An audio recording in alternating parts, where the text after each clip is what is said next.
Só alegria, beleza pura. Aqui é o Luiz Nazi mais uma vez e hoje vamos falar aí sobre um tema polêmico. Deixa eu só tirar aqui meu óculos antes, né, aqui para iluminação não tirar o foco da câmera aí.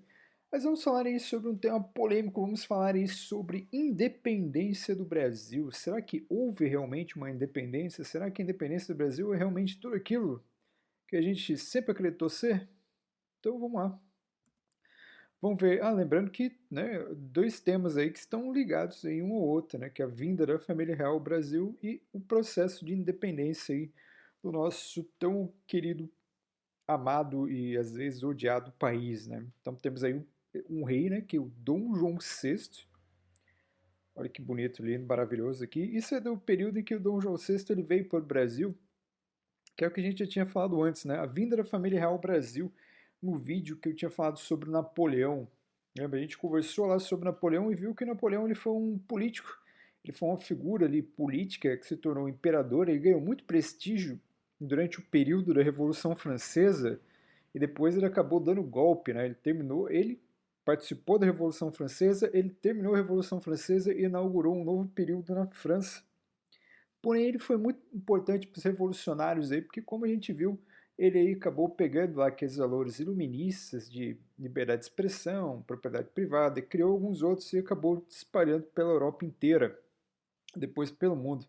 Só que durante o período em que Napoleão fez o bloqueio continental, lembrando que bloqueio continental é aquele período em que o Napoleão Bonaparte ele simplesmente proibiu os países europeus que estavam sob seu domínio de comercializarem produtos com a Inglaterra.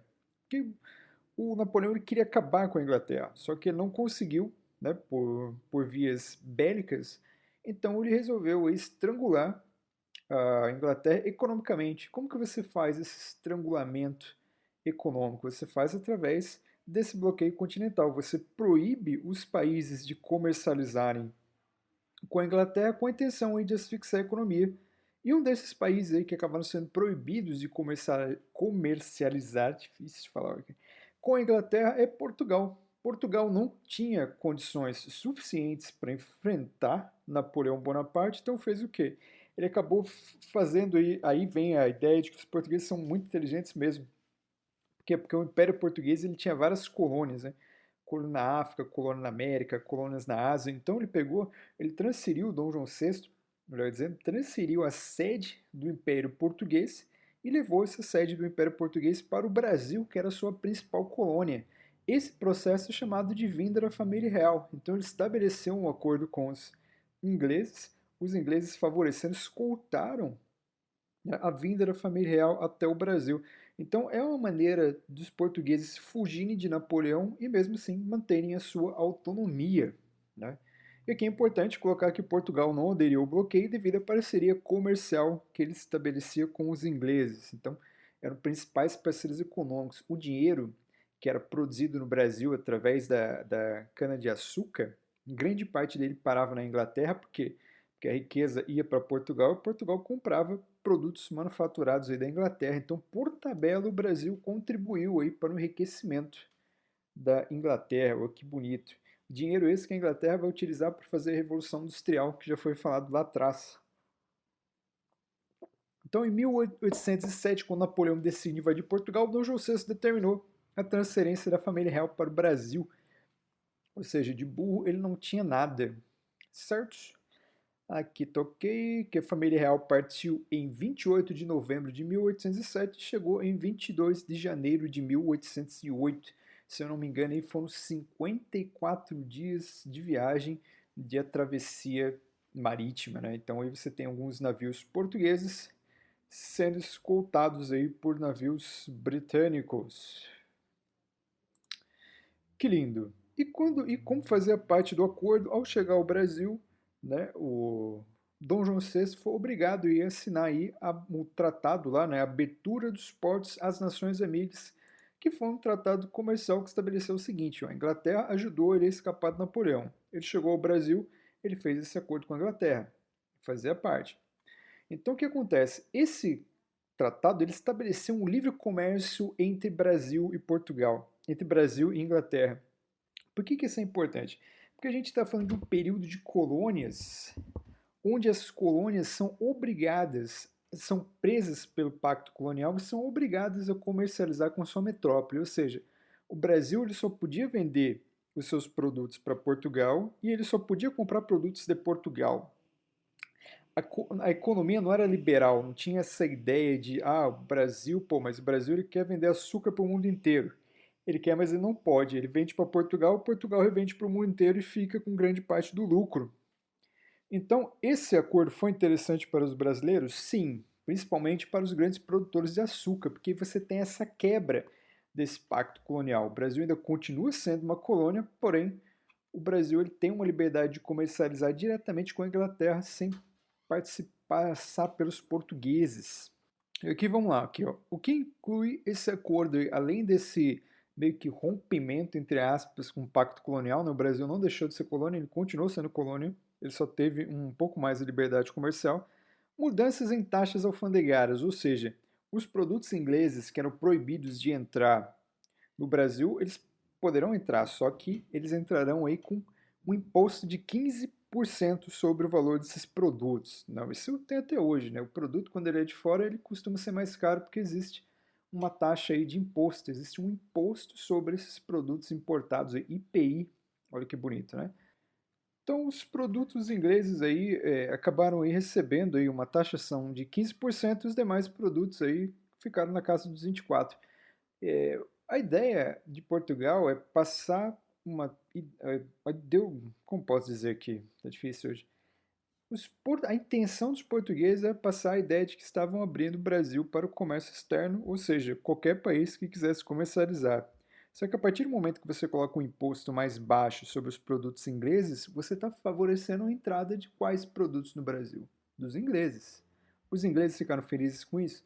Sim, a coroa portuguesa também tinha lá os seus interesses, também não ficou tão chateada assim, e a elite produtora de açúcar no Brasil também ficou muito feliz porque ele podia comercializar livremente aí. É uma espécie aí de começo aí de liberalismo, né? Então você tem um aumento, e os ingleses ficaram felizes aqui, como marquei aqui embaixo aqui, porque você teve um aumento consumidor um aumento no mercado consumidor dos produtos ingleses.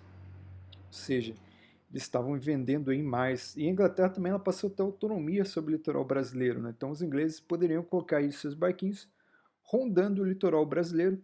Com que direito eles faziam isso? Com o direito de quem pode mais chora menos, né? Não tinha muita coisa para fazer. Consequências aí da vinda da família real ao Brasil. Então, vamos lá. Abertura dos portos, ou seja, diversificação do comércio, vinda da Biblioteca Real de Portugal em 1810, ou seja, a Biblioteca Real que ficava em Portugal passou a ser transferida para o Brasil, né? Lembrando que a família real ela veio, chegou em Salvador, que era a capital do Brasil até então, né, na Bahia, e depois veio para o Rio de Janeiro. Então você tem uma transferência de capital aí no Brasil. Você vai ter que fundação de teatros, escolas, universidades. Você vai ter um processo muito grande de urbanização, a vida artística, né? Então, a família real, quando ela veio para cá, ela não queria ficar enfiada num lugar onde não tivesse exatamente nada, né? Pensa bem, o Dom João VI era um rei absolutista. Ele sai de uma cidade de um país europeu, né, de uma cidade lá, cidades europeias, países europeus, vêm até o Brasil, e o Brasil até então ele não era bem urbanizado. Então ele sente essa necessidade de construir biblioteca, escola, universidades, porque um rei ele se cerca desse tipo de coisa, né, desse glamour, dessa civilidade. Certo? Então isso serviu para criar um aparelho de Estado no Brasil, você vai criar um aparelho de Estado monárquico, e esse aparelho de Estado monárquico é o que vai ser utilizado depois, mais para frente, no processo de independência. E quando os portugueses vieram para o Brasil, eles acabaram acelerando esse processo de independência. Olha que lindo. A elite brasileira, principalmente, ela vai gostar dessa liberdade econômica e isso vai ser fundamental aí para o processo aí de independência. Que lindo, né? Que família real, que bandeira, que linda, que esses portugueses. Então vamos lá. E agora entramos de fato aí no processo de independência do Brasil, né, que foi declarado lá no dia 7 de setembro de 1822. Ok, é bom você saber a data, mas você compensa mais você saber aquilo que cerca a data, né? Então você não precisa decorar, mas você Eu acho que você acaba decorando porque é uma data aí muito simbólica para o brasileiro. Mas o ideal é você entender todo o processo, né? Então, a independência do Brasil, o quê? Ela vai estabelecer o fim do pacto colonial, você acaba com o pacto colonial, você se torna um país independente. E o resultado de uma série de fatores aí que surgiram após o período joanino. Lembrando que quando a gente fala de período joanino, a gente está falando desse período, né, do início do século XIX, 1808, quando chegou aqui. Esse primeiro início aí do século XIX é o período joanino, que é o período da vinda da família real ao Brasil. E se deu aí, a independência do Brasil se deu após a Revolução do Porto de 1820. Deixa eu ver aqui que eu fui muito. Essa Revolução Liberal do Porto é linda porque quando Napoleão ele cai lá na França, quando o pessoal realmente pega ele de jeito e ele acaba saindo do poder em 1815, 5 anos depois, em 1820, o Congresso português, o Parlamento português, retornou às suas atividades e exigiram a volta de Dom João VI a Portugal. Afinal de contas, o Brasil era uma colônia, Portugal era metrópole. Então, onde é que está o rei? Pô, o rei está na colônia. Ele foi para lá por quê? Porque ele fugiu. Pô, mas agora não tem mais motivo para fugir. Então, traz esse cara, a família real, de volta. Então, Dom João VI ele foi até Portugal. Dom Pedro, a elite brasileira, já percebendo que isso não ia dar muito certo, forçou a estadia de Dom Pedro I aqui. Então, Dom João VI foi, Dom Pedro I ficou. E aí vem aquela imagem heróica de Dom Pedro I falando: ah, eu fico, digo que fico pelo bem da população.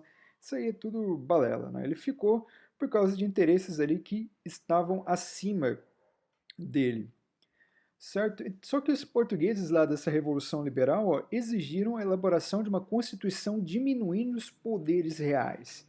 Ou seja, eles queriam um rei lá para o rei legitimar, afinal de contas, o poder executivo, aquela constituição que diminuiria os poderes reais. Até então, no século XIX, estava normal. Os países europeus estavam passando por esse processo aí de fim, ou pelo menos de uma crítica ao sistema absolutista. Isso aconteceu em Portugal também. Então eles quiseram diminuir aí o poder do rei, né? E esses revolucionários lá, eles queriam fazer o quê? Queriam transformar o Brasil novamente em colônia. O Brasil, que até então tinha ganhado uma autonomia, mesmo ainda não sendo independente, esses revolucionários portugueses queriam transformar o Brasil em colônia de novo. Aí que vai entrar a elite brasileira de novo. A elite brasileira que ganhou muito dinheiro com a produção de açúcar vai passar a ficar preocupado com isso. Vai falar que a elite brasileira passou a defender uma ideia de rompimento com Portugal e utilizar Dom Pedro I como principal figura política. Então, pô, o Brasil sempre tem isso, né? Sempre tem uma figura, sempre tem um líder político aí meio que guia a nação, né? Como se fosse um estandarte de todo um heroísmo, de todo um patriotismo. Então eles pegaram o Dom Pedro, que era uma figura carismática, até certo ponto as pessoas não conheciam o verdadeiro lado do Dom Pedro, então por isso elas gostavam dele, né? Aqui são membros aqui das pessoas no parlamento português aqui. Essa é a Revolução do Porto, olha querido, você vê aqui que são todos com peruquitas nobres, né? Tudo bem de imposiçãozinha de nobreza. Opa, peraí que foi demais. Não, desculpa, já foi? E quem foi Dom Pedro I? Dom Pedro I, vamos lá. Conhecido simplesmente como Pedro de Alcântara, Francisco Antônio, João Carlos Xavier de Paula, Miguel, Rafael, Joaquim, José Gonzaga, Pascoal, Cipriano, Serafim. Esse é o nome oficial daquele que simplesmente era conhecido pela alcunha de Dom Pedro I, porque era mais fácil você falar também, né? Porque é um nome muito extenso, né? Por isso ele é pouco usado e poucas pessoas conhecem. Ele era da família real, obviamente, né? Ele era filho do rei, só que ele era o quarto filho do rei, né? Ele não estava ali, ele não era entre os principais ali da linha de sucessão. E ele é uma figura muito controversa, tanto é que quando ele sair, porque assim, o Brasil vai ficar independente, ele vai se tornar imperador. Aí depois que ele se tornar imperador, as pessoas vão ver aí que o Dom Pedro I ele tinha um caráter muito mais absolutista do que libertário, né? Então o Brasil vai um pouco se decepcionar com ele.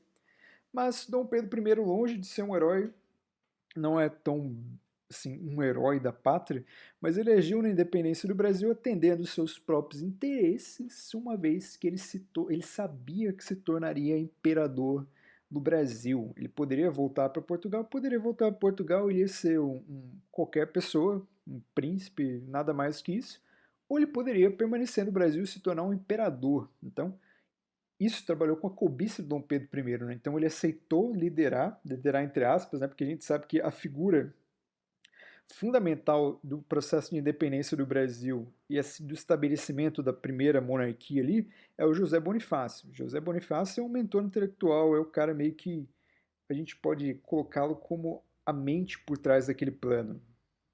Dom Pedro I já era mais uma figura aí que tinha emprestado o seu carisma, né? Certo? Então aí temos aí Dom Pedro I, olha que bonito aqui, com esses olhinhos esbugalhados aqui, caberite, é isso aí. E vamos para as características da independência do Brasil. Então, o Brasil, a gente pode falar que a Revolução do Brasil ela foi uma revolução conservadora. E para falar disso, a gente pode falar também da independência dos Estados Unidos, que, aliás, os Estados Unidos foram o primeiro país da América a se tornar independente. Se a gente for comparar, a gente vai ver que a Revolução no Brasil foi conservadora. Por quê? Porque nos Estados Unidos você teve o rompimento, eles se tornaram um país independente e a primeira coisa que eles fizeram foi instalar uma república democrática. Então, eles deixaram de ser colônia e colocaram algo que era novo para eles, que é a democracia. O Brasil não. O Brasil ele vinha de colônia, tinha uma monarquia, né? Dom João VI era um rei, era um imperador, desculpa. Imperador, não, rei, desculpa. Imperador vai ser Dom Pedro. E o que acontece? Quando rompe e há esse processo de independência, o Brasil continua sendo uma monarquia. O Brasil passou a ter Dom Pedro I como imperador. Dom Pedro I ele era um português. Dom João VI, que era o rei, também era português. Ou seja, na teoria não mudou absolutamente nada. O que mais?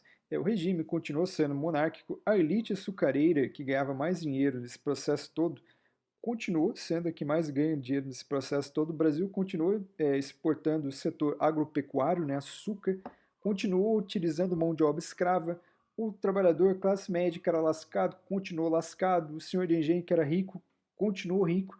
Ou seja, foi um processo de independência que, na teoria, você tem independência, mas na prática você tem o quê? A manutenção do status quo. Você tem o mais do mesmo ali. Então você não tem um rompimento radical igual aconteceu nos Estados Unidos. Então por isso a gente pode chamar de a independência do Brasil de uma revolução conservadora. Até porque existia um partido político dentro da monarquia do Império de Dom Pedro que era o Partido Português, desculpa, que era eles que comandavam ali e diziam o que tinha que ser feito dentro da política do Brasil. Ou seja, o Brasil ele continuou sendo, ele deixou de ser colônia, se tornou um país, mas ele continuou sendo controlado aí por portugueses, continuou com a base no açúcar, certo? A ausência de participação popular teve pessoas que ficaram sabendo da independência do Brasil meses depois. Você não teve a população indo às ruas, né, dando tiro pro alto, falar, ai, Dom Pedro, lindo, maravilhoso, vamos lá. As pessoas simplesmente não souberam. A independência do Brasil foi um golpe articulado por uma elite. Então o Brasil já está acostumado a dar golpe desde sempre. Ó. Então por isso a tradição do Brasil não é democrática, a tradição do Brasil é golpista. Então democracia é algo que ainda é estranho ao povo brasileiro, né? O povo brasileiro somos todos nós, eu falo povo brasileiro, mas eu me incluo nele também. Certo, foi um processo não violento. Se você for olhar para os Estados Unidos, você teve uma guerra de independência e derramamento de sangue. No Brasil não teve, por quê? Porque não houve necessidade. Portugal não tinha condições de enviar tropas militares para manter o Brasil sob a condição de colônia. O que os portugueses fizeram foi o quê? Foram correr para a Inglaterra para pedir ajuda. A Inglaterra simplesmente lavou as mãos, até porque para a Inglaterra era mais interessante ter o Brasil livre, podendo comprar os seus produtos do que ele preso a Portugal ainda, certo? Então a independência do Brasil, na verdade, o que houve foi um acordo. Então Dom Pedro I assinou um acordo com Dom João VI, até porque era pai e filho. Então não tinha por que haver guerra. E nesse acordo o Brasil foi obrigado a pagar uma indenização aí por todos os serviços civilizatórios que foram prestados ao Brasil pelos portugueses. Então, a independência do Brasil ela foi feita do jeitinho bem brasileiro. Então não dá para se falar que foi aquela independência maravilhosa. Certo contexto diz isso. E a Inglaterra foi o primeiro país a reconhecer a independência do Brasil, como já foi falado. E aí tem Dom Pedro I sendo festejado, celebrado pelas pessoas. Ó. Isso aqui é um retrato mostrando que pessoas... É óbvio que isso é uma interpretação de alguém que provavelmente nem viu. Né? Essa cena provavelmente nem aconteceu. Se ela aconteceu, ela não foi nem desse jeito, né? Ela é fruto do imaginário de uma pessoa, né? Perfeito! Então, acho que foi isso. Espero que todos tenham gostado aí. Qualquer dúvida aí, pode deixar nos comentários. Seguimos em frente. Um abraço, só alegria.